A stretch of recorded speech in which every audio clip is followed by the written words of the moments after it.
Certificate या दूसरी ID नहीं बनेगी तो उनकी शिक्षा, आय, व्यय, जीवन यापन और सामाजिक व्यवस्था कैसे और कौन बनाएगा। मैं आपको एक बात बता देता हूं। जिस दौर की बात मैं आपको बता रहा था कि जिस वक्त हमारे घरों में सोना और चांदी भरपूर मात्रा में होता था, उस दौर में किसी भी व्यक्ति के पास कोई भी कागज नहीं होता था। किसी भी व्यक्ति के पास आपका बर्थ सर्टिफिकेट किसी का नहीं है जो 40-45 से ऊपर की उम्र के हैं।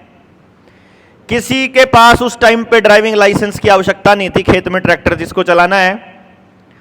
किसी के बैंक अकाउंट नहीं होते थे। और उस दौर की बात बता रहा हूं, जब हरित क्रांति के आने से पहले की बात बता रहा हूं, 1975 से पहले की बात। जैसे किसानों को बर्बाद करने का काम इंदिरा गांधी ने इमरजेंसी के बाद हरित क्रांति के नाम पर किया था, वही हालत अब 2030 के बाद न्यू वर्ल्ड ऑर्डर लाने के लिए वो लोग करने वाले हैं। वही हाल होने वाला, उससे भी बुरा हाल होने वाला है। अब सोशल क्रेडिट स्कोर आने वाला है। उस टाइम पर जब हरित क्रांति से पहले की बात मैं बता रहा हूं, बैंकों वाले, मुझे याद है मेरे दादाजी के पास आकर के, मैं बैठक में थी, बैठक में 4 खाट डली होती थी हमारी। मैं सबसे इधर वाली पे बैठता था, सबसे इधर वाली पे हमारे दूसरे दादाजी बैठते थे। तो बीच वाली पे जब वो हुक्का पी रहे थे तो वो बैंक मैनेजर ऐसे हाथ जोड़ करके ये कह रहा था, चौधरी साहब कुछ तो डिपॉजिट दे दो। मतलब जिस वक्त बैंक खुले थे तो बैंक वाले जमींदारों के यहां, किसानों के यहां, जिनके घर ठीक बड़े परिवार हुआ करते थे, सबके यहां आकर के डिपॉजिट मांगा करते थे, पैसे मांगा करते थे कि अपना हमारे बैंक में पैसा जमा करवा दो। एक भी आदमी लोन पे नहीं था उस दौर में। मतलब हरित क्रांति से पहले बैंक वाले पैसा मांगते थे ऐसे हाथ जोड़कर, और हरित क्रांति के बाद जब किसानों ने अपने खेतों में बीज हाइब्रिड लेना शुरू किए और खाद वगैरह डालनी शुरू की, और जब उधार लेना शुरू किया और बैंकों ने उनको लोन देना शुरू किया, फिर बैंक वाले आ गए अकड़ दिखाने कि पैसा देता है कि नहीं देता है जो लोन ले रखा है। आज जो गुर्राते हैं ये रिकवरी वाले और बैंकों वाले, ये हालत नहीं थी। उस टाइम पे किसान गुर्राया करता था। उस वक्त आपके गांव में एक भी व्यक्ति बेरोजगार नहीं था। जो आदमी कुछ भी नहीं करता था वो भी समाज के सारे कामों को करता था। एक आदमी तो पूरे गांव में ऐसा हुआ करता था, आपने देखा हो, वो हर किसी की शादी में भी सबसे ज्यादा काम वही करता है, हर किसी की रिश्तेदारी में वही काम निपटा रहा है। कोई मर जाए तो सबसे आगे वही रहता है, किसी का मकान बन रहा हो तो सबसे ज्यादा, यानी वो ऐसी स्टपनी हुआ करती थी हर मोहल्ले में एक होती थी कि नहीं। यानी उसका कोई काम नहीं था, उसका यह काम था कि जहां कोई आदमी नहीं है उसकी पूर्ति कर रहा है। यानी कि बेरोजगारी नाम की कोई चीज नहीं थी। हर काम को, हर हाथ को काम था वहां। वो व्यवस्था अंग्रेजों ने बनाई थी, सरकारों ने बनाई थी, या वो समाज ने बनाई थी? पहले ये बताओ, बच्चे समाज के हैं कि सरकार के हैं? सरकार बाजार से चलती है और बाजार को प्रॉफिट और पैसे के अलावा तीसरी चीज नहीं चाहिए। तो अपने बच्चों को बाजार के हवाले करना है कि समाज के हवाले करना चाहते हो? तो उनकी व्यवस्था बाजार बनाएगा कि समाज बनाएगा? समाज बनाएगा। और हम समाज के एक बहुत महत्वपूर्ण हिस्से हैं, हम समाज का बहुत बड़ा भाग हैं। तो अपने बच्चों की व्यवस्था की जिम्मेदारी किसी और की है कि हमारी है? सरकार के भरोसे पैदा किए हैं क्या अपने बच्चे? बताओ जरा। बाजार के भरोसे पैदा किए, सरकारों के भरोसे, सर्टिफिकेट के भरोसे पैदा किए हैं क्या बच्चे, या अपने दम पर पैदा किए हैं? अगर अपने दम पर पैदा किए हैं तो अपने बच्चों के लिए व्यवस्था बनाने की हिम्मत हमको खुद दिखानी पड़ेगी। इसलिए गलती से भी यह मत सोच लेना कि आपके बच्चों की व्यवस्था कोई और करेगा। आपके बच्चों की व्यवस्था कोई और करेगा तो नशे की व्यवस्था करेगा, क्राइम की व्यवस्था करेगा, गुलामी की व्यवस्था करेगा, उनके अनपढ़ रहने की व्यवस्था करेगा, उनको नीचे दबाने की व्यवस्था करेगा, उनको कंट्रोल में करने की व्यवस्था करेगा, भिखमंगा बनाने की व्यवस्था करेगा। केवल आप और आपका समाज है जो उन बच्चों को ऊपर उठाने की व्यवस्था कर सकते हैं। इसलिए अपने भरोसे पर अपने बच्चों की व्यवस्था करनी है, हमको करनी है। ये ये गलती मत करना किसी और के भरोसे व्यवस्था करने की। सरकार नहीं करने वाली, सरकार बाजार से चलती है और बाजार पैसे से चलता है और पैसे प्रॉफिट से चलता है और प्रॉफिट होना चाहिए, लोग मरे तो मरे, कोई फर्क नहीं पड़ता। मैंने बताया आपका बीमार होना, आपका समाज का टूटना, आपका परेशान रहना, आपका डिप्रेशन में रहना, आपका नशे में जाना, यही बाजार की ताकत है, यही सरकारों की ताकत है और यही आपकी कमजोरी है। इसको कैसे तोड़ना है, ये आप बैठ करके चर्चाएं करेंगे। हर किसी की, हर माहौल की, हर जगह की समस्याएं अलग हैं, कुछ कॉमन समस्याएं हैं। जैसे अडानी को सबको गैस देनी है, सबके घरों में पाइपलाइन से गैस अडानी को ही देनी है, यह समस्या सबकी है, पूरे देश की। उसको सबका जंगल खत्म करना है, उसको सारी एनर्जी के ऊपर कंट्रोल करना है। रिलायंस को, अंबानी पुत्र को सारा रिटेल मार्केट कंट्रोल में चाहिए, वो किसी भी हालत में छोड़ने वाला नहीं है। इन गुजरातियों को ही तो प्रधानमंत्री बनना है, गुजरातियों को ही एनएसए बनना है, गुजरातियों को ही होम मिनिस्ट्री करनी है, गुजराती ही आपको गैस देंगे, गुजराती ही आपको पेट्रोल डीजल देंगे, गुजराती ही आपको सोलर देंगे, गुजराती ही आपको खाने के लिए चावल देंगे, वही आपको अनाज देंगे, रिटेल में जितना सामान दुकान में आता है यही देंगे। तुम पूरे देश को गुजरात के लिए आगे हाथ, मतलब ऐसे करके इन चंद लोगों के, गुंडों के, वो जो गुजरात का आदमी है वो तो मर ही रहा है, उसके तो अभी 12 लाख करोड़ रुपए डूबे हैं, अभी 16 लाख करोड़ शेयर मार्केट में, अभी पिछले हफ्ते की बात है, 2 हफ्ते पहले। उनको तो रोज लूटा जा रहा है, उनको तो बर्बाद किया जा रहा है। आम नागरिक सब जगह का मर रहा है, लेकिन जो पूंजीपति है वो सब जगह कर रहे हैं। अभी एक क्वेश्चन आया हुआ था, इस क्वेश्चन को देखेंगे तो आपको मालूम पड़ेगा कि आपके यहां भी यही सब कुछ हो रहा है। क्वेश्चन क्या है, ये देखो जरा, ये क्वेश्चन है झारखंड के धनबाद से। ये क्या कह रहे हैं कि एक तो भारत कोकिल कोल लिमिटेड BCCL वो ग्रामीण जमीन को कब्जा करने का नोटिस कर चुका है, उससे कैसे बचना है। दूसरा है रेलवे, 10 साल पहले जमीन ले लिया था लेकिन उस जमीन अभी भी ऐसे ही पड़ा हुआ है, इसको कैसे बचा सकते हैं।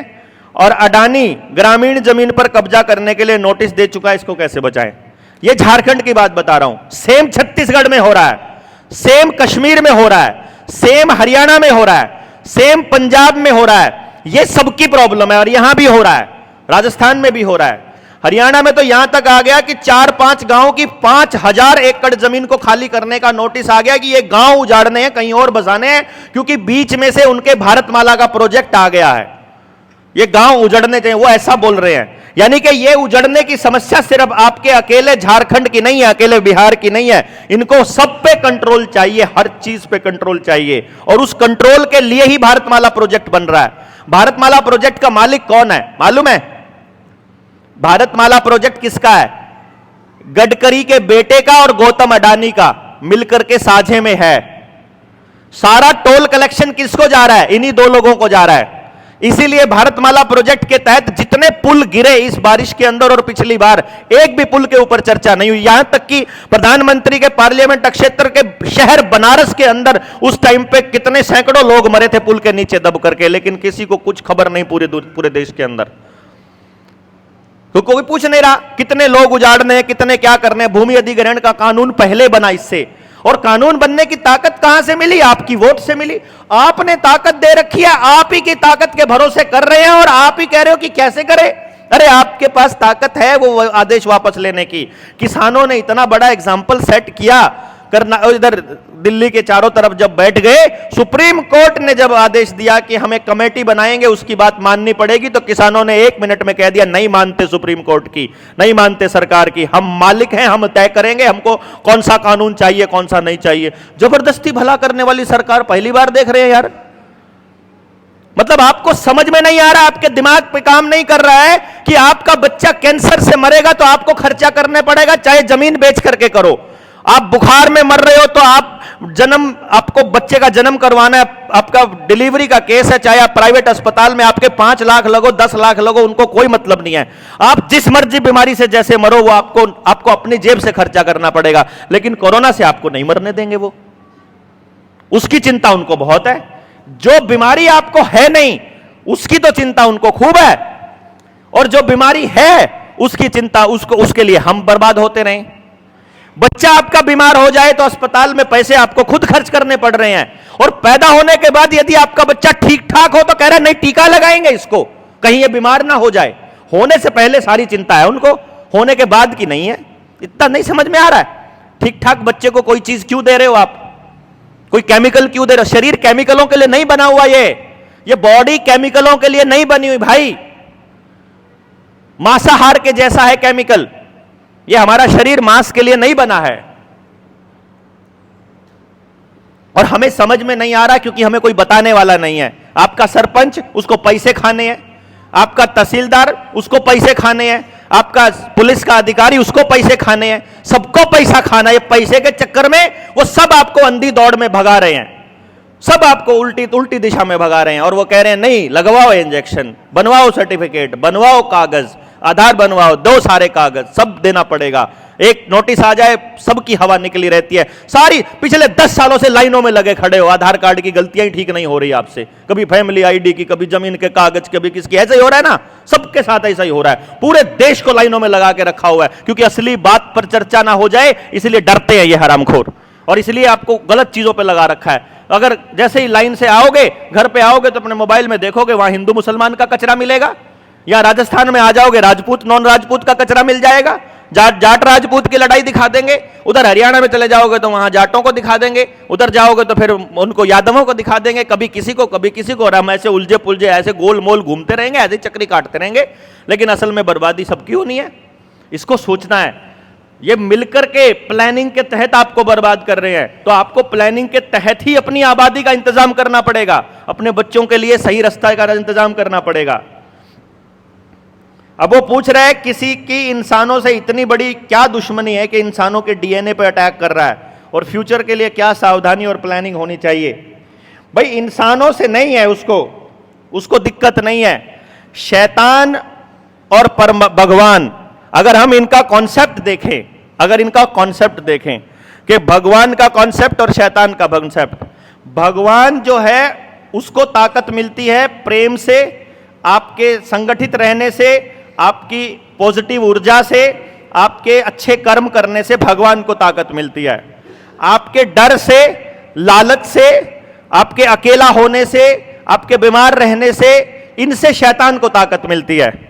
दोनों शक्तियों को पूजने वाले लोग पहले दिन से हैं, अच्छे और बुरी ताकत को पूजने वाले लोग। यानी भगवान का आप कह सकते हो अच्छी ताकत, शैतान को आप कह सकते हो बुरी ताकत, या जैसे आपको नाम देना हो। यानी एक ये ड्युअलिटी में रहता है, ये पूरा सिस्टम ड्यूल में चलता है, अच्छा बुरा, ऊंचा नीचा, गलत सही, ऐसे चलता है।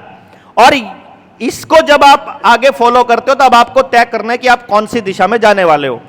तो आप लोगों को कंट्रोल करने से शैतान को ताकत मिलती है, यानी दुनिया को, जीव जंतुओं को, किसी को भी। और आजादी रहने से परमात्मा को ताकत मिलती है, परमात्मा की ताकत है, वो एक ऊपर अपलिफ्टिंग का काम जो करते हैं, इसको आध्यात्मिक के एंगल से बोलोगे तो कहने का मतलब यह हुआ कि उसको आपके डीएनए में दिलचस्पी नहीं है, उसकी दिलचस्पी है आपको कंट्रोल करने में। उन्होंने बहुत कोशिशें की है अनाज को कंट्रोल करने की, पैसे को कंट्रोल करने की, बैंकिंग सिस्टम को कंट्रोल करने की, सरकारों को कंट्रोल करने की, पेट्रोल डीजल पेट्रोलियम के कुओं को कंट्रोल करने की, फिर हथियारों के जरिए और न्यूक्लियर वॉर करने के जरिए, फिर युद्धों के जरिए करने की। हर बार वो कोशिश करते रहे हैं और ये युद्ध सदियों सदियों से चलते आ रहे हैं। तो वो कंट्रोल करना चाहते हैं, उस कंट्रोल करने के चक्कर में उनको जो करना पड़ रहा है वो कर रहे हैं। वो आपके घरों तक बिजली पहुंचा रहे हैं ताकि रात को उस बिजली से लाइटों को जला हुआ देख करके जिनको पूरे शहर के बीच में बम डालना हो तो आसान हो निशान ये करना।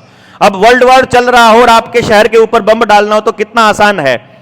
अगर आप लोगों को खत्म करना है, जहां पर प्राकृतिक संसाधन है और वहां खत्म करना है, सुनामी लाना है, तो समंदर किनारे पहले शहर को बसा दो। अब मुंबई जैसा शहर बिल्कुल समंदर किनारे है, जब चाहे पूरी मुंबई को एक झटके में निपटा सकते हैं वो लोग, जिस दिन वो उनके रास्ते का कांटा बनेंगे।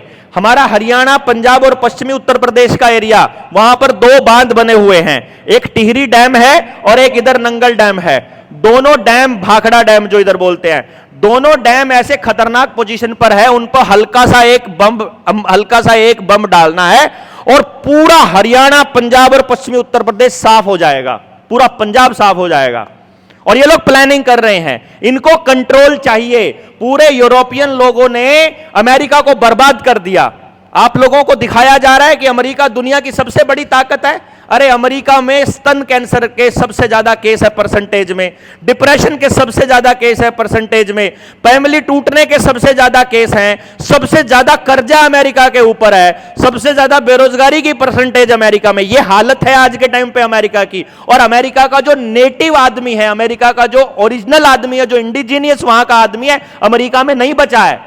अमेरिका में भारत से गए हुए, चाइना से गए हुए, नेपाल से गए हुए, बिहार से गए हुए, इधर दूसरे देशों से गए हुए, पाकिस्तान से गए हुए, बांग्लादेश से, श्रीलंका से गए हुए, और सबसे ज्यादा यूरोपियन कंट्रीज से गए हुए सारे के सारे बसे हुए हैं। और वहां के आदिवासियों को खत्म कर दिया। मात्र 2% बचे हैं रेड इंडियंस वहां पर, सिर्फ 2%। और भारत में यह परसेंटेज 8% बची है खाली। जो भारत का असली नागरिक है वो मात्र 8% बचा है। आज भी अगर उसको जानना चाहते हो तो वापी जिले में चले जाइए, इधर गुजरात के अंदर, अपने यहां अनूप मंडल वालों के बीच चले जाइए, और उधर चले जाइए झारखंड के अंदर, और उधर पत्थरगढ़ी जैसे इलाकों में चले जाइए छत्तीसगढ़ के अंदर। वहां वो आदिवासी लोग बिना किसी कागज के, बिना बिजली के, बिना टीवी के, बिना मोबाइल के, बिना पैसे के जिंदा हैं, और बहुत खूबसूरती से जिंदा हैं। जहां इनका डॉक्टर नहीं पहुंचा वहां एक भी आदमी बीमार नहीं रहता है। जहां इनका स्कूली सिस्टम नहीं पहुंचा वहां एक भी डिप्रेशन में नहीं है।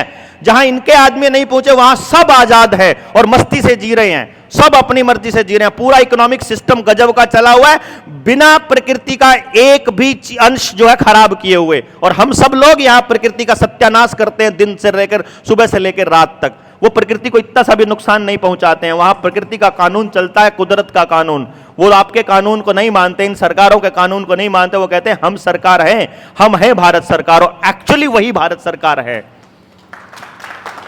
इस देश का असली नागरिक वो है जो अपने बाप दादाओं की, अपने पुरखों की जमीन पर रहता है, जिसके पास कोई आधार कार्ड नहीं है, जिसके पास कोई ड्राइविंग लाइसेंस नहीं है। आपको ड्राइविंग लाइसेंस की जरूरत पड़ती है, आपको बेवकूफ बनाया जाता है। आपको नहीं मालूम है क्या आपको गाड़ी चलानी है कि नहीं चलानी आती है? ये आप तय करोगे कि कोई और तय करेगा? बताओ भैया।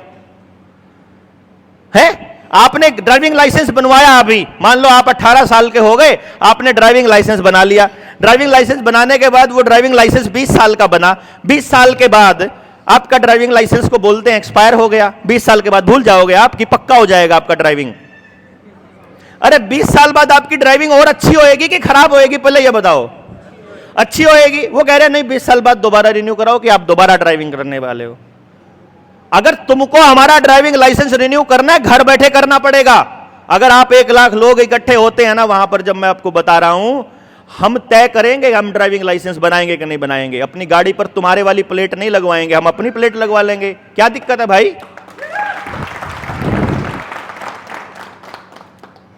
मैं तय करूंगा कैसे जीना है मुझे, तुम थोड़ी तय करोगे यार। मतलब हर कदम पे तुम्हारा कागज चाहिए हमको। तुम्हारा कागज का मतलब तो तुम हमको जिंदा रखे हुए हो। हमारा कोई औकात नहीं है इस धरती पर आने का, इसका परमात्मा का कोई रोल नहीं है, इसका मतलब तो यह है। और ये आपको मालूम हो, वापी जिले में आज से ये मैं 9 साल पहले की बात बता रहा हूं, 2016 के अंदर, वहां आदिवासी लोगों ने इकट्ठे होकर के और वहां खड़े होकर के अपने आधार कार्ड और अपना ड्राइविंग लाइसेंस सरेंडर करने का बोल दिया। हमें नहीं चाहिए तुम्हारा कागज।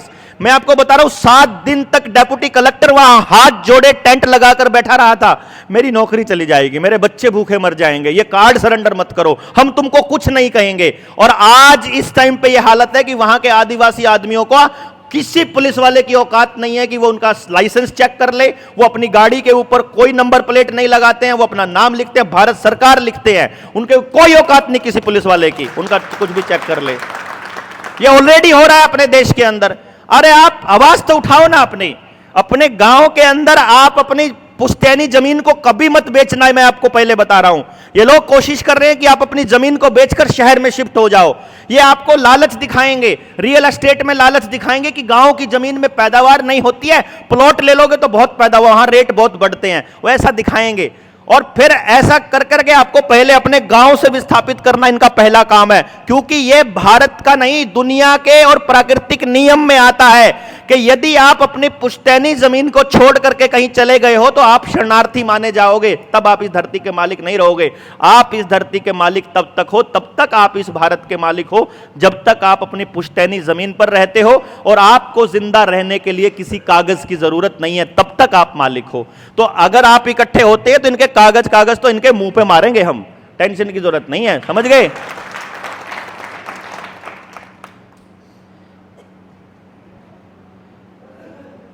मध्य प्रदेश में संपदा की रजिस्ट्री किया है और जमीन की ई-केवाईसी करने पर अरे मैं यही तो बता रहा हूं आपको, सब कुछ ऑनलाइन करने के पीछे का खेल यही है। ये सिर्फ मध्य प्रदेश की बात नहीं हो रही है दोस्तों, सब कुछ ऑनलाइन इसलिए किया जा रहा है कि आपको लपेटा जा सके।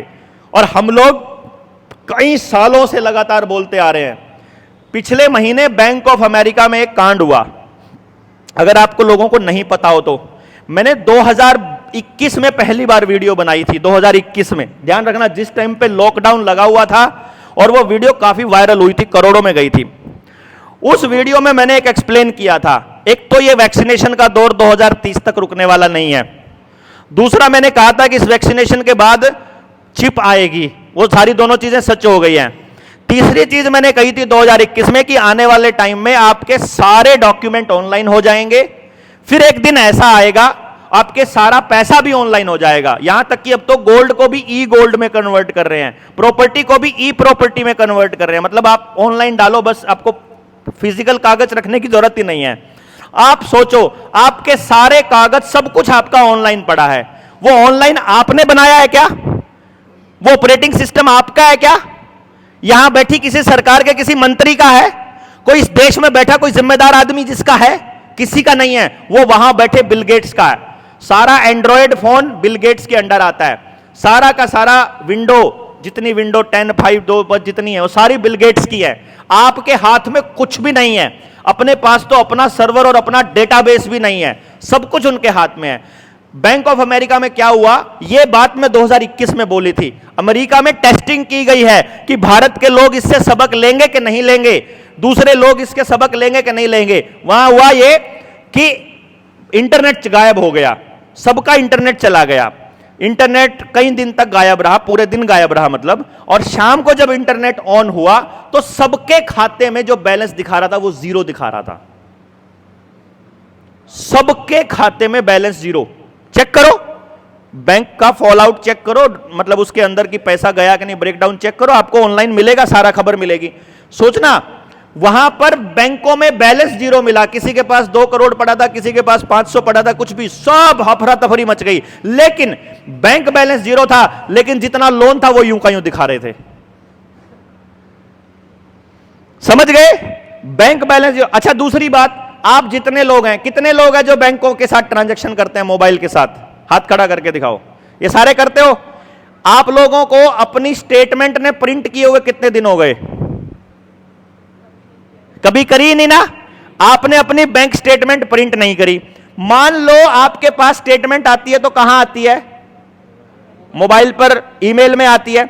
और आपको शायद पता नहीं है, लेकिन यह बहुत सिंपल प्रोसेस है। जिसका ऑपरेटिंग सिस्टम है, वो ऑपरेटिंग सिस्टम वाला बंदा बैंकों का नाम, स्टेटमेंट, ई स्टेटमेंट, मतलब शब्द का नाम लिख के अगर वो एक प्रोग्राम बना दे कि इस सर्वर के ऊपर, यानी कि इस विंडो के ऊपर, इस ऑपरेटिंग सिस्टम के ऊपर इस शब्द का जहां भी इस्तेमाल हो रखा है वो सारी फाइलें उड़ जाएं। मान लो आपकी ये इंजीनियर बैठे हैं, हो सकता है ना पॉसिबल, एक वर्ड सेलेक्ट करके ये शब्द जहां जहां इस्तेमाल हो रहे हैं वो सारी फाइल उड़ जाओ। यानी आपके बैंकों का स्टेटमेंट और आपके बैंक की डिटेल सारी की सारी अगर गायब हो जाए, आपके पास कोई सबूत है कि आपके खाते में 5 लाख पड़ा था कि 50 लाख पड़ा था? कोई सबूत है किसी के पास? बैंक से मांगने लायक नहीं हो कुछ भी, क्योंकि सबूत नहीं है आपके पास, क्योंकि आप अपनी कॉपी अपडेट भी नहीं कराते, आप तो स्टेटमेंट भी प्रिंट आउट नहीं रखते। लेकिन उनके पास आपके लोन का पूरा सबूत है, क्योंकि सिग्नेचर आप लोन पे करके आए हो। समझ रहे हो कि नहीं मेरी बात? ये गेम होने वाला है अब आपके साथ। जितना पैसा बैंकों में पड़ा, ये सारे बैंक उड़ने वाले हैं, ये तय है, ये उड़ेंगे। और ये नहीं उड़ेंगे तो हम उड़ाएंगे, छोड़ेंगे नहीं इनको। आरबीआई ने बताया हुआ है कि सारा फ्रॉड है ये तो उड़ने हैं। जितना जल्दी हो अपने पैसे का इस्तेमाल करो धन खरीदने के लिए। धन क्या है? धन है पशुधन, धन है असली बीज, धन है जमीन, धन है सेहत, धन है परिवार, धन है आपके औलाद। धन, असली धन जो है वो आपका गांव है।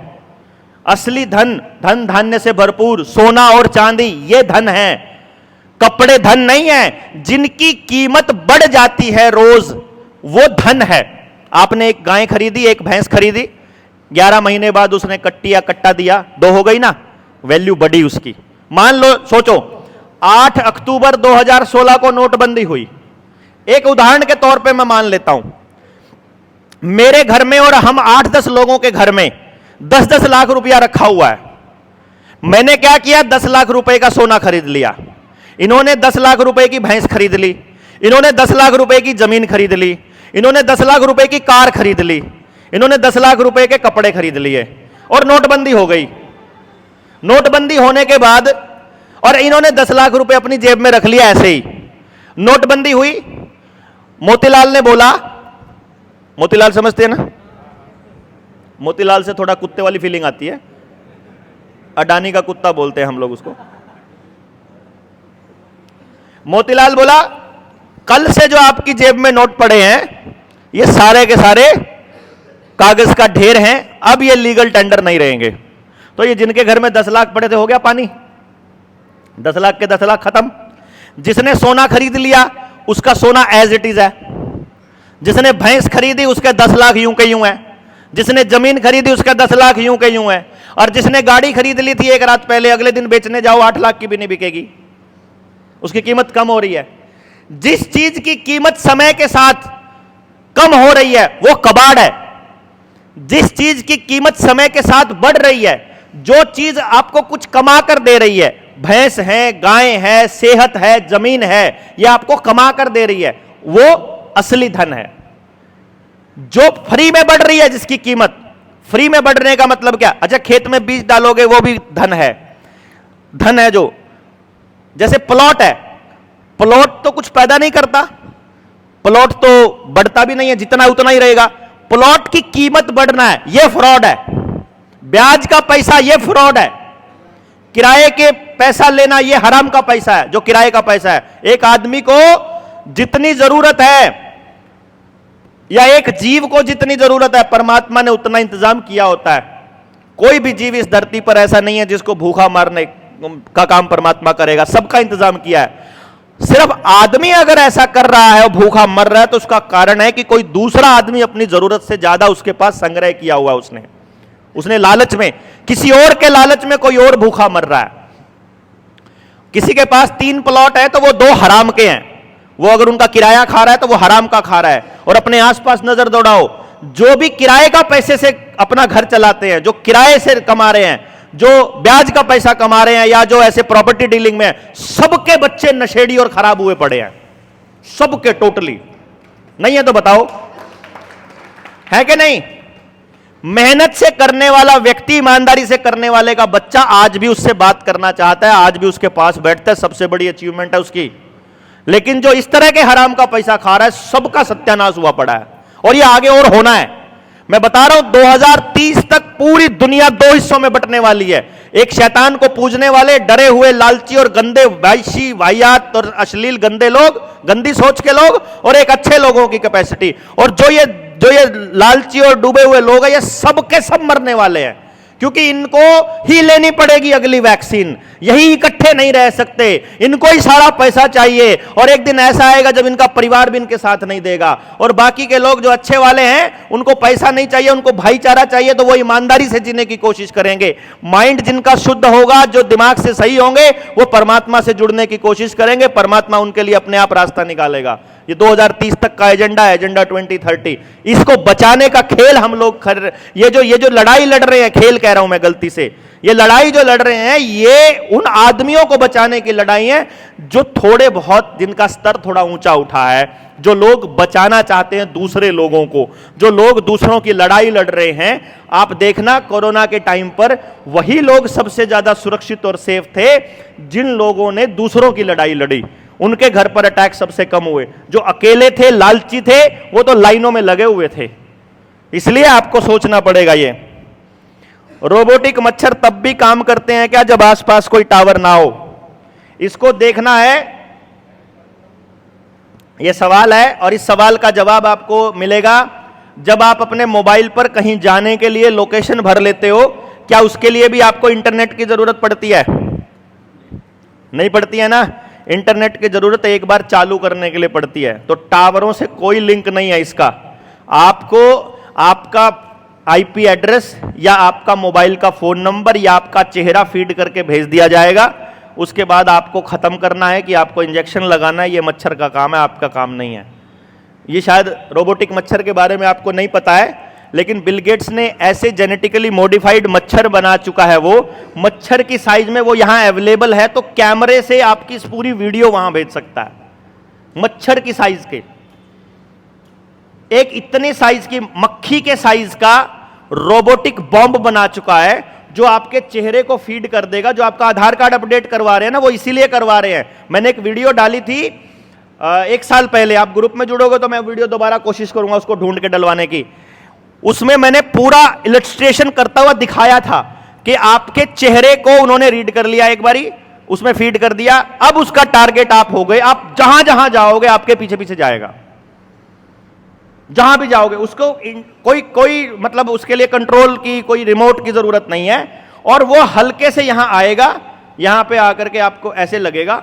और अगर आपका पोस्टमार्टम या कुछ भी हो, आपको कोई चोट का निशान ही नहीं दिखाएगा। वो क्या करेगा, यहां आकर के रेडिएशन आपके दिमाग को इतना हीट कर देगा, अंदर से अपने आप किलिंग कर देगा। ना कोई चोट का निशान, ना कोई काटने का निशान, ना कोई बम ब्लास्ट का निशान, कुछ नहीं। और आपकी किलिंग हो जाएगी। और वो क्या कह रहे हैं, उसमें बकायदा अपने टेड टॉक में बता रहे हैं, this is for the bad people, this is for the bad people. सरकार के लिए बैड पीपल कौन है? जो सच बोलते हैं। सरकार के लिए वही बैड पीपल है। देखो, सरकार कभी भी नशे के तस्कर को कभी भी बैड पीपल नहीं कहती है। अगर वहां मतलब वो बड़े बड़े जो आतंकवादी भी अगर होंगे ना, तो सुप्रीम कोर्ट रात को भी खुल जाएगी उनके लिए, हमारे लिए नहीं खुलेगी। हम तो बैड पीपल हैं भाई।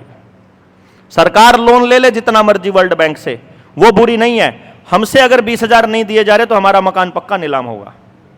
क्या बेवकूफाना स्टेटमेंट चलती रहती है, ये तो हम लोगों को बेवकूफ बनाते रहते हैं। एनआरसी और डिटेंशन सेंटर वाला मसला क्या है? एनआरसी और डिटेंशन सेंटर का यही मसला है भाई। एनआरसी और सीएए आप लोगों को बताया जा रहा है कि ये मुसलमानों के लिए है, रोहिंग्या मुसलमानों के लिए है, या जो बाहर से आ रहे हैं उनके लिए, ऐसा ही बताया जा रहा है ना। इनके लिए नहीं है। जो लोग आधार कार्ड और जो वोटर कार्ड बना चुके हैं, उन लोगों को रिफ्यूजी बनाने का यह खेल है। आई बात समझ में? आपको रिफ्यूजी साबित करना है। और जब आप इस देश के असली मालिक नहीं रहेंगे, जब आप रिफ्यूजी हो जाएंगे, तो रिफ्यूजियों का कोई अधिकार नहीं होता। रिफ्यूजी कभी भी किसी भी तरह से आंदोलन करने के लिए, क्योंकि आंदोलन का मतलब क्या है, आप डिमांड कर रहे हो सरकार से, उन लोगों से जो वहां बैठे हैं गद्दी पर, कि हम ऐसा चाहते हैं, ये हमारा डिमांड है, क्योंकि हम यहां के मालिक हैं। रिफ्यूजी मालिक नहीं होता है। जो वोट करता है वो मालिक नहीं होता है। एक बात को ध्यान देना, बस कुछ मत करना, अपने दिमाग पर जोर डालो और पूरे के पूरे शहर में घूम जाओ। बाइक उठाओ और घूमो, कार उठाओ और घूमो, पैदल घूमो। बड़े बड़े होर्डिंग्स पे जो जो लिखा हुआ है उसका पैसा कहां जा रहा है, एक बार वो ढूंढो। टीवी पर, रेडियो पर, अखबार में जिस जिस चीज की एड आती है वो देखो, वो क्या चीज है। वो समाज को तोड़ने का काम करती है कि जोड़ने का काम करती है? आपको पता चलेगा। सरकार यानी सरकार इन द सेंस कोई नेता, मंत्री, प्रधानमंत्री, मुख्यमंत्री, कोई खिलाड़ी, कोई ये फिल्मों में एक्टिंग करने वाले भांड, और ये जो बड़े बड़े जो जिनको फेम मिल जाता है, जिनको अच्छा खासा नाम हो जाता है, ये लोग जिस जिस चीज की एडवर्टाइजमेंट करते हैं, एक बार सोचना वो एडवर्टाइजमेंट किस किस चीज की एडवर्टाइजमेंट करते हैं। 3 पत्ती से जुआ खेलो, रेड एंड व्हाइट पीने वालों की बात ही कुछ और है। बात होएगी जब कुछ मिल बैठेंगे 3-4 भांड, है ना, मतलब क्लब सोडा पिएंगे, वो विस्की पिएंगे, सिगरेट पिएंगे, अच्छा और क्या क्या, जर्दा खाएंगे, पान मसाला खाएंगे। वो कह रहे हैं मल खाओ, मल खाने को बोलते हैं ना, विमल मल ही है उसमें, विमल में मल है पहले दिया हुआ है, वो बता रहे हैं कि मल खाओ, ठीक है, या फिर खैनी खाओ, पान मसाला खाओ, यही कह रहे हैं ना, जिनको देशभक्त बनाया। देखो कमाल की बात, हम जैसी उम्र के लोगों के लिए पकड़ लिया उन्होंने वो अजय देवगन, देशभक्ति वाले नाटक करने वालों के लिए पूछ लिया, पकड़ लिया उन्होंने अक्षय कुमार, और रोमांटिक लोगों के लिए पूछ लिया उन्होंने वो शाहरुख खान। तीनों मिलके कहते हैं कि मल खाओ, हैं ये वाला पान मसाला खाओ, ये वाली इलायची खाओ आप लोग। वो सारे लोग या तो आपको कोल्ड ड्रिंक पीने की सलाह दे रहे हैं, या आपको पिज्जा खाने की दे रहे हैं, या बर्गर खाने की दे रहे हैं, या डालडा पीने की दे रहे हैं, या आपको कह रहे हैं वनस्पति तेल खाओ, रिफाइंड ऑयल खाओ, समोसे खाओ, तला हुआ खाओ, हैं मोटरसाइकिलों पे जाओ, कारों में जाओ, बड़ी बड़ी कारें खरीदो, बाइक खरीदो, पेट्रोल डीजल वाला, मतलब बड़ी कंपनियों का प्रचार, चश्मा खरीदो, जूते खरीदो, कपड़े खरीदो, ड्रामा नाटक करो, हैं मोबाइल ये वाला खरीदो, ये वाले इसमें ये बनाओ। सारी एडवर्टाइजमेंट किन चीजों की है? जो या तो प्रकृति का विनाश कर रही है या समाज का विनाश कर रही है। एक भी एडवर्टाइजमेंट जो हमने सुबह से लेकर शाम तक हमने चर्चा की है, जो आपकी सेहत को बरकरार रखती है, उसकी एडवर्टाइजमेंट सरकार करती हुई नजर आई? नहीं करती नजर आई। कोरोना का कितना प्रचार किया सरकार ने? WHO कह रहा है कि यह बीमारी से मरने वालों का जो परसेंटेज है 0.03% है। WHO का आंकड़ा कह रहा है, और सरकार कह रही है बहुत खतरनाक है। 0.03% का मतलब क्या यार? लाख आदमियों में कोई एक आदमी को कोई थोड़ा बहुत नुकसान होएगा, थोड़ा बहुत, वो भी चांस है, वो भी जिसको पहले से कोई बीमारी है। लेकिन हमारे वाले सरकार कह रही है नहीं, सबको इंजेक्शन लगाएंगे हम। इसका मतलब जिसको हम सरकार कहते हैं, जो ऊपर वहां बैठे हुए मंत्री लोग हैं, या जो ये प्रधानमंत्री और मुख्यमंत्री, वो जिस भी चीज का प्रचार करे, समझ लो वो आपका सत्यानाश करने के लिए कर रहे हैं। समझ गए ना? एक बिल्कुल ये फार्मूला है। वो आपको मजबूत करने वाली चीज का कोई प्रचार कभी नहीं करेंगे, क्योंकि आप मजबूत हो गए तो वो कमजोर बनते हैं। आपको तोड़ने वाली, आपका सत्यानाश करने वाली चीजों का ही प्रचार होगा। तो अगर सरकार में बैठा NRC, CA या दूसरी चीजों का प्रचार अगर सरकार कर रही है, तो हम नागरिकों का यह दायित्व बनता है कि उस दूसरे पहलू को बताएं। अभी ये मोबाइल आप लोगों को दिखाई दे रहा है, उधर से फ्रंट स्क्रीन दिखाई दे रहा है, लेकिन इधर से तो कोई और टाइप का है, ये राइट साइड से किसी और टाइप का, लेफ्ट साइड से किसी और टाइप का। ये यही मोबाइल है क्या? अगर मैं इनको बोलूं कि बताओ मोबाइल को अपनी कॉपी पर बनाओ, ये वही बनाएंगे क्या जो आप लोग बनाओगे, या अलग बनेगा? आप जहां बैठे हो, जिस एंगल पर बैठे हो, हर चीज को देखने का एंगल अलग है, तो आपका नजरिया अलग होगा। लेकिन असल में ये बॉडी मोबाइल नहीं है। इसमें अगर नेटवर्क ना आए तो ये डब्बा है। तो फिर क्या वो नेटवर्क, वो टावर मोबाइल है? ना। फिर इसके अंदर जो जो पार्ट लगे हुए हैं, जो वो मोबाइल है? ना।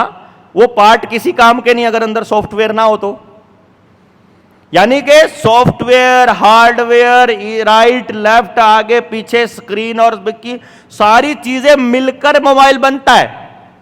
और हमको सिर्फ एक पहलू बताया गया कि इससे आपका फायदा होना है। अंदर सॉफ्टवेयर क्या कर रहा है ये थोड़ी फायदा। तो हर आदमी चीज बनाएगा अपने फायदे के लिए। जो भी आदमी चीज बनाएगा, तो आप जिन चीजों का इस्तेमाल करते हो वो आपने बनाई है, तो आपका फायदा नहीं होना उससे।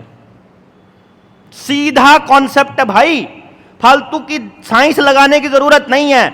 अगर वो चीज आपने नहीं बनाई तो आपका कोई फायदा उसमें नहीं होगा, गारंटी है। आप क्वेश्चंस लिख के दीजिए, मैं आपको बता दूंगा। आप अपने जीवन में इस्तेमाल होने वाली चीज जो आपने नहीं बनाई है, आप मुझे कागज पे नाम लिख के दो, मैं आपको बताऊंगा उसका कितने नुकसान है। क्योंकि हर चीज के फायदा और नुकसान दोनों आपको पता होना चाहिए। सारे फायदों की लिस्ट बना लो, सारे नुकसानों की लिस्ट बना लो, और चेक करो क्या आपको इस कीमत पर यह चीज चाहिए। एट व्हाट कॉस्ट, बहुत बड़ा सवाल है। At what cost? ये मोबाइल, इसकी कीमत अगर 20,000 रुपया है और मैं आपको कहूं इसे मैं 10,000 रुपए में देता हूं, तो कितने लोग ले सकते हैं? 1 2 3, सबके हाथ खड़े। मैं कहूं ये 50,000 का बेचूंगा, अभी कोई नहीं खरीदेगा। यानी ये मोबाइल खरीदने की इच्छा इसकी कीमत पर निर्भर है। अगर मान लो ये 20,000 का मोबाइल आपको 5,000 में मिलता हो और आपकी जेब में एक भी रुपया ना हो, तो आप उधार लेके भी खरीद लोगे इसको कि बेच के वापस उसके भी दे दूंगा, अपने भी बचा लूंगा कि नहीं। यानी कि अगर वो चीज इतनी सस्ती है तो आप उसको खरीद लोगे। तो अपने बच्चों के भविष्य को इस कीमत पर दांव लगाना चाहते हो कि नहीं लगाते, ये चेक करो। आपका बच्चा ये जो पढ़ रहा है, इसके बदले में आपके बच्चे को डिप्रेशन मिलने वाला है, अकेलापन मिलने वाला है, जीवन के लिए कोई उपयोगी चीज नहीं सीख रहा। घर में अगर मान लो बल्ब फ्यूज हो जाए तो वो भी नहीं लगा पाएगा ये वाली पढ़ाई से, तो उसके लिए भी हमको अलग से सिखाना पड़ेगा। तो एट व्हाट कॉस्ट जरूर चेक करना कि क्या इस कीमत पर ये चाहिए। जैसे मैं अपने बच्चे को बोलता हूं, मेरा बच्चा 18 साल का है, मैं उसे बोलता हूं, पहले बोलता था, अभी 18 के बाद नहीं बोलता हूं, 18 से पहले बोलता था कि एक तरफ मोबाइल रखा है, एक तरफ जहर की पुड़िया, और दोनों में से एक चीज सेलेक्ट करनी हो तो चुपचाप जहर की पुड़िया खा लियो, मोबाइल उठाने की जरूरत नहीं है। क्योंकि अगर मोबाइल उठाएगा, पहले मोबाइल का चस्का पड़ेगा, फिर मोबाइल का नशा होगा, फिर दूसरे नशे करने पड़ेंगे, सारे नशे में सारा घर बेच के आखिर में तूने सुसाइड ही करनी है, आखिर में मरना ही है तेरे को, आखिर में पहले ही मरना तो पहले ही मर ले। इससे बढ़िया अपने बच्चे को मोबाइल से बढ़िया जहर की पुड़िया दे दूंगा मैं तो ये डिसाइड किया। उसका फायदा ये हुआ कि 18 तक उसने मोबाइल मांगा नहीं, कभी छेड़ा नहीं, कभी छुआ नहीं, कुछ किया नहीं। अभी बड़ा हो गया 18 के बाद, कॉलेज में जाने लगा, मैंने बोला बात सुन, अभी मैं तेरे को जबरदस्ती नहीं कर सकता क्योंकि 18 पार कर चुका है, अब सही गलत का निर्णय तू कर सकता है। एक काम करना, अपने कॉलेज में जाओ, जिनके पास वो टच वाले फोन है एक बार चेक करके आओ कि उनकी ज़िंदगी कैसे कट रही है, उनके घरों में अपने माँ बाप के साथ कैसे रिश्ते हैं, उनका मोबाइल पर पूरा दिन में कितना समय वेस्ट होता है, उस टाइम पर तुम आज तक क्या करते आए हो।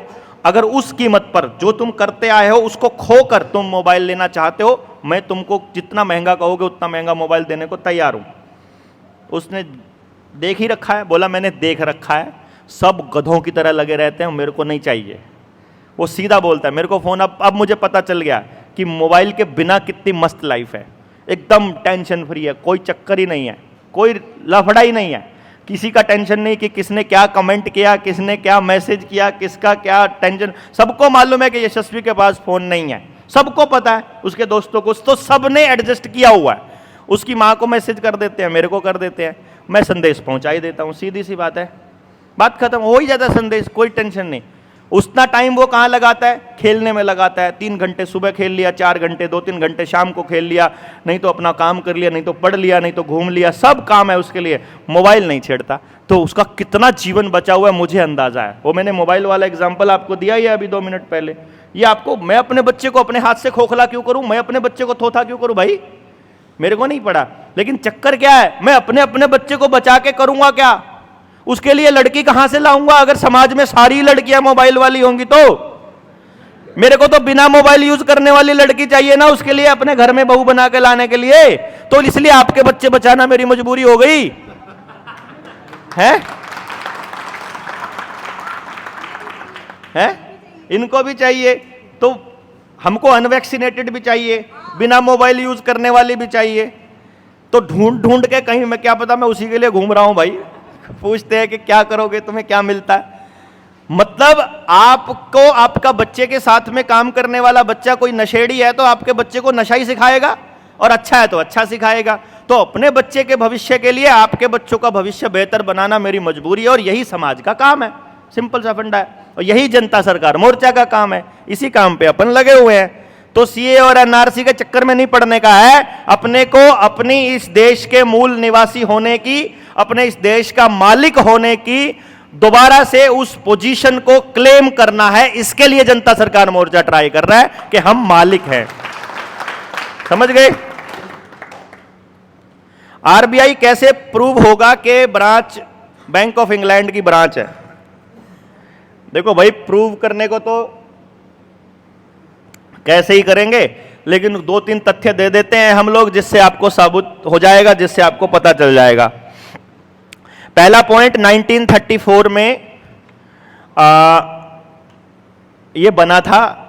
1934 में इस टाइम पर इंग्लैंड का ही जो पार्लियामेंट है उसी का राज चलता था। वहीं से एक कानून पास होकर के आया जिसका नाम था आरबीआई एक्ट 1934, जिसके तहत वो बना। बाद में कुछ ड्रामेबाज और नकली लोग कहते हैं कि इसको नेशनलाइज कर दिया गया था। नेशनलाइज करने का मतलब क्या है मालूम है? नेशनलाइज करने का मतलब यह नहीं है कि आरबीआई को सरकारी बना दिया गया था, या उसका यह मतलब नहीं है। ढूंढकर देखोगे तो आपको पता चलेगा कि आरबीआई का मतलब है, मतलब नेशनलाइज करने का मतलब है कि उसके कर्मचारियों को, जो केंद्रीय कर्मचारी हैं, जो सेंट्रल गवर्नमेंट के जो कर्मचारी हैं, उनके बराबर के वेतनमान और अधिकार मिलेंगे, उनके जैसी सुविधाएं मिलेंगी, अधिकार नहीं सुविधाएं मिलेंगी। उस नेशनलाइजेशन का यह मतलब था। और 2019 में थी कि 20 में थी, एग्जैक्ट डेट तो मैं भूल गया, लेकिन आप ढूंढोगे तो मिल जाएगा। उसमें लिखना RBI employ, government employ, R मतलब ARE, RBI employ, government employ, या लिख देना सवाल गूगल पे, क्या आरबीआई के कर्मचारी सरकारी कर्मचारी हैं? तो आपको चेन्नई हाई कोर्ट का एक फैसला मिलेगा, मद्रास हाई कोर्ट का, जिसमें उन्होंने एक केस के सिलसिले में यह डिक्लेयर किया था कि आरबीआई कर्मचारी और बैंकों के कर्मचारी सरकारी कर्मचारी नहीं है। तो अगर सरकारी कर्मचारी नहीं है तो इसका मतलब वो सरकारी नहीं है। सरकारी संस्थान होगा तो ही तो सरकारी कर्मचारी होंगे। उन्होंने, अगर सरकारी कर्मचारी नहीं है तो कौन से कर्मचारी हैं? प्राइवेट। अब प्राइवेट हैं तो मालिक होगा कोई ना कोई। कोई भी प्राइवेट संस्था होती है उसका मालिक होता है बोर्ड ऑफ डायरेक्टर्स में बैठा होता है। तो जो भी नोट कौन छापता है, किस तरह के काम होता है, इनकी आरटीआई जब हमने डाली तो जो फाइनेंस मिनिस्ट्री है और आरबीआई है, उन्होंने इसके जवाब में दिया हमको कि नोट छापने का डिसीजन, कौन से नोट छपेंगे, कितने छपेंगे, क्या साइज रहेगा, क्या वैल्यूएशन रहेगी, इस सारे का डिसीजन सेंट्रल बोर्ड करता है। और सेंट्रल बोर्ड ऑफ डायरेक्टर्स में बैठा है नंदन नीलकेणी, आनंद महिंद्रा जैसे लोग। ये आप चेक कर लेना कौन कौन बैठा हुआ है। और आरबीआई का जो स्टार्टिंग में जो रजिस्टर बना था, जो इसके रजिस्टर जितने भी थे, वो रजिस्टर में जो जो इसका मालिक था और जो जो शेयर होल्डर्स थे, उन शेयर होल्डर्स की लिस्ट अपने पास है, कौन कौन है उसके मालिक। आज भी उसका मालिक, सिर्फ भारत के आरबीआई की बात नहीं कर रहा हूं, पूरी दुनिया के सारे बैंकिंग सिस्टम के रिजर्व बैंक का मालिक एक ही परिवार है, रॉथस्चिल्ड परिवार। सारी दुनिया के जहां जहां अंग्रेजों का राज चला था। और इस सिलसिले में जितने सबूत हैं सारे के सारे हमने अपने रुपए वाली किताब में मेंशन किए हुए हैं, जिसको हम 24 नवंबर की दिल्ली वाले कार्यक्रम में लॉन्च करने की योजना बना रहे हैं। उसमें सारे सबूत मेंशन्ड है, सारे सबूत, totally A to Z। Banking कितना बड़ा फ्रॉड है, आपको जो ब्याज पे रुपया दिया जा रहा है ये सब नकली है। आपको हवा में कोई डिजिट लिख करके कर्जदार बनाया जा रहा है और आपकी असली पूंजी ली जा रही है। सब कुछ आरबीआई ने और फाइनेंस मिनिस्ट्री और सरकार में बैठे पीएमओ जैसे लोगों ने हमको लिख कर दिया हुआ है। ये हम अपनी तरफ जितनी भी बातों पे हम चौड़ा होते हैं ना कि ये ऐसा, हमारी कोई बात नहीं है, इसमें एक भी बात हमारी नहीं है। ये सब का सब हमें उन्होंने लिख के दिया। कोई वकील है यहां जिसने वकालत करी हो पहले, या वकालत से डील किया हो, या कोई पत्रकार हो, वकील या पत्रकार, ये एक दो लोग हैं, ठीक है।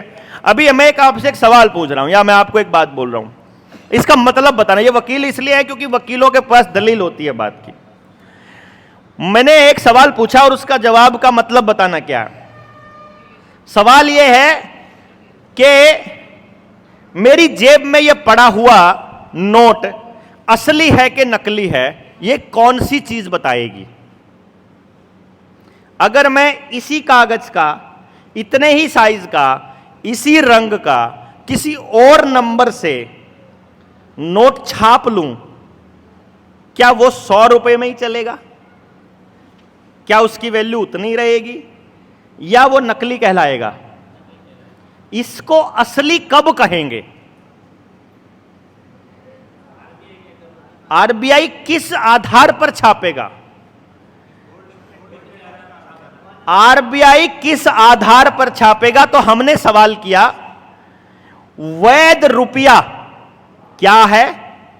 रुपया का वैध, यानी कि आप कौन से रुपये को वैध कहोगे और कौन सा रुपया अवैध है, वैध रुपया कौन सा है, हम किस आधार पर और किस नियम पर किसी रुपये को वैध कहते हैं। हमको वैध रुपये का वो दस्तावेज की प्रमाणित प्रति दी जाए। तो आरबीआई ने और पीएमओ ने और फाइनेंस मिनिस्ट्री ने क्या जवाब दिया मालूम है, हमारे पास वैध रुपये का कोई दस्तावेज उपलब्ध नहीं है। इसका अर्थ क्या निकलता है कि सारा नोट अवैध है। अवैध मतलब नकली, गैर कानूनी है, इसका यह मतलब निकलता है। जब भारत की सरकार में बैठे हुए वो डिपार्टमेंट जिसके अंडर में सारा काम हो रहा है, जिसको हम आरबीआई कह रहे हैं, अगर वो ये कहती है कि वैध रुपए का हमारे पास कोई दस्तावेज नहीं है, तो इसका अर्थ भाई साहब बहुत गहरा निकलता है, छोटी बात नहीं है ये। और ऐसे ऐसे बहुत सारे सबूत हैं जो हम आपको कल तक देंगे, इसमें सारा जानकारी देंगे, जिसमें पूरा क्लैरिटी है। तो ये अभी जब आपके पास सोना है, हमने सरकार से पूछा, ये बात है 2014 में सरकार बनी थी मई में, और अगस्त या सितंबर में मोगली सरकार ने 200 टन सोना भेजा था इंग्लैंड, बैंक ऑफ इंग्लैंड में, बैंक ऑफ सेटलमेंट में। अरे सब प्रूफ क्या यार, ऑनलाइन पड़ा हुआ है सारा। यहां तक कि पार्लियामेंट में सवाल के जवाब में अरुण केतली साहब ने जवाब दिया था, भ्रष्टाचारी अनुल केतली, उसने जवाब दिया था कि हमने जो ये 200 टन सोना इंग्लैंड भेजा है, ये सुरक्षा कारणों से भेजा है। पार्लियामेंट में जवाब दिया था भाई, राज्यसभा में। अब आप सोच सकते हैं कि अगर सुरक्षा कारणों से रुपया भेजा जा रहा है, और इसकी जानकारी मिलेगी आपको, नवनीत चतुर्वेदी की एक किताब है जियो पॉलिटिक्स, उसमें सारी जानकारी मिलेगी आपको। ये पूरा खेल किस तरह से गया था और किस तरह से पूरी की पूरी आरबीआई और पूरा सीबीआई उनके पीछे लगी थी। अगला क्वेश्चन आता है, इसमें 1 रुपए के पीछे गोल्ड स्टैंडर्ड क्या है ये बता दूंगा मैं। पुलिस अवैध कैसे है? हाँ, पुलिस अवैध कैसे है, पुलिस वैध कैसे है, पहले तो ये बता दो। पुलिस की व्यवस्था भारत की व्यवस्था में नहीं आती, मैं आपको पहले बताऊं। पुलिस की व्यवस्था आईपीसी बना 1860 में, और इंडियन पुलिस का जो कानून बना था वो बना था 1861 में।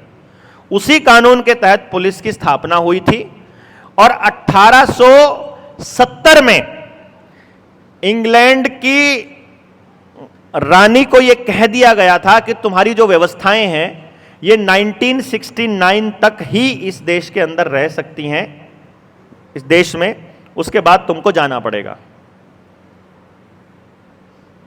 ये लंबे सवाल हैं, इन पे बाद में चर्चा की जाएगी, लेकिन बात यह थी कि भारत की व्यवस्था गांव की आधारित व्यवस्था को कहते हैं। जो व्यवस्था जल, जंगल, जमीन और जानवर आधारित है, गांव की, कबीले की व्यवस्था, जैसे हम लोगों को कबीलियाई लोग कहते हैं ना, दादा खेड़ा, खेड़े वाले, गांव खेड़ा बोलते हैं ना अपने वाले को। गांव खेड़ा के लोग भारत के लोग हैं, शहर में रहने वाले लोग भारत के नहीं हैं, वो शरणार्थी लोग हैं। ये बड़ा फर्क करना है आपको। इसीलिए वो आपको गांव से शहरों में शिफ्ट करने पर पूरा जोर दे रहे हैं सरकार के लोग। और जब गांव वाले शहर में आने से मना कर देते हैं, तो वो शहर को ही बढ़ा बढ़ा के गांव को उसके अंदर घुसा लेते हैं। समझ गए? तो गांव की व्यवस्था को खत्म करने का एकमात्र कारण यह है कि गांव ही भारत है।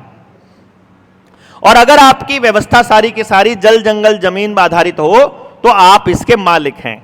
और पुलिस को गांव में एंट्री की अनुमति नहीं थी। अगर आपको ध्यान हो, आपके दादा, आपके पिता अगर जिंदा हो, तो उनसे पूछना जा करके कि गांव में पुलिस वाला एंटर नहीं कर सकता था गांव के एक प्रतिनिधि से पूछे बिना। ऐसा था ना जी? ये कारण था कि उनकी अपनी व्यवस्था है, पुलिस हमारी व्यवस्था का हिस्सा नहीं है। हां, हमारे गांव का कोई आदमी किसी जगह पर चोरी करके आ गया, किसी को मार आया उनकी व्यवस्था में, तो वो उसको पकड़ने के लिए हमारे गांव में आते थे, और वो भी पूछ कर आते थे कि गांव में घुसें कि ना घुसें। अगर गांव वाले मना कर दें, तो गांव में आकर पकड़ने की औकात किसी पुलिस वाले की नहीं होती थी। तो ये हमारी व्यवस्था का हिस्सा है, इसीलिए पुलिस अवैध है, क्योंकि उसको ताकत नहीं है। आज भी यदि गांव की ग्राम सभा लिख करके थाने में एसपी को दे दे कि हम अपनी व्यवस्था खुद देखने वाले हैं, अपनी न्याय व्यवस्था, हमारे गांव में आने से पहले बिना परमिशन लिए मत आ जाना, अगर आज भी लिख देंगे तो आज भी पुलिस नहीं आएगी आपके गांव में। पर ये रिस्क उठाने का काम पहले गांव को जगाना पड़ेगा, फिर गांव को एक अपनी सामूहिक व्यवस्था में लाना पड़ेगा, तब जाकर के ये पॉसिबल होगा। नहीं तो हमारे ही लोग शिकायत करते हुए जाएंगे। हमारे हरियाणा में पानीपत में एक गांव है मछरौली, उस गांव में आज तक भी एक भी मुकदमा नहीं है थाने में, कोर्ट में, सिंगल भी। तो उस गांव में पुलिस नहीं आती है,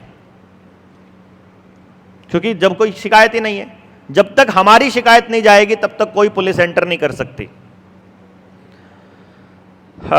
सरफेसी एक्ट एग्रीकल्चर लैंड पर लागू होता है क्या? सरफेसी एक्ट को पढ़ो पहले तो, इसमें जिसकी जानकारी इकट्ठा करो। नहीं होता है वैसे तो, लेकिन ये लोग इलीगल तरीके से डेप्यूटी कलेक्टर के साथ मिलकर के गड़बड़ कर रहे हैं और बहुत बड़ा गेम है। रुपए वाले मसले पर हम चर्चा करेंगे अपना जो अगला सेशन होगा, कल वाला सेशन, ठीक है। तो अभी आप लोगों को जो ध्यान में